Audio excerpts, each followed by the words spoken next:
नाही, जिथे जिथे सगळं महायुतीच जिंकणार.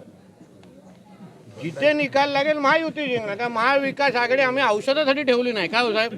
औषधासाठी ना. तुम्हाला उभाटा, काँग्रेस, राष्ट्रवादी काँग्रेस, शरद पवार पक्ष दिसलं का?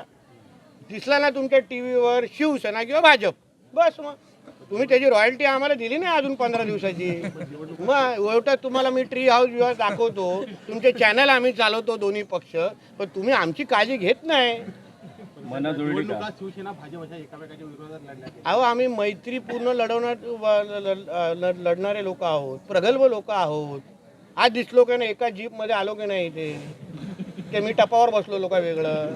मग आम्ही प्रगल्भ लोक आहोत. आम्हाला माहिती आहे निवडणुकीच्या वेळी निवडणूक करायचं. सिंधुदुर्गाच्या विकासासाठी मी शिवसेना, भाजप आणि राष्ट्रवादी काँग्रेस, अजित पवार गट हे सदैव एकत्र आहेत. त्याच्यामध्ये कुठलाही तडजोड नाही. आम्ही ह्या निवडणुका वैयक्तिक लढवल्या नाहीत. प्रदेश पातळीवर काही जे निर्णय झाले त्यानुसार आम्ही ह्या निवडणुका लढवल्या. निवडणुका संपल्या. आता उद्या 21 तारखेला एकत्र गुलाल उडवू ना आम्ही. त्याची पण मजा घ्या तुम्ही. महापालिकेच्या आता निवडणुका होत आहेत, काय कसं म्हणजे त्या संदर्भात कसं? महायुतीच जिंकणार सगळीकडे.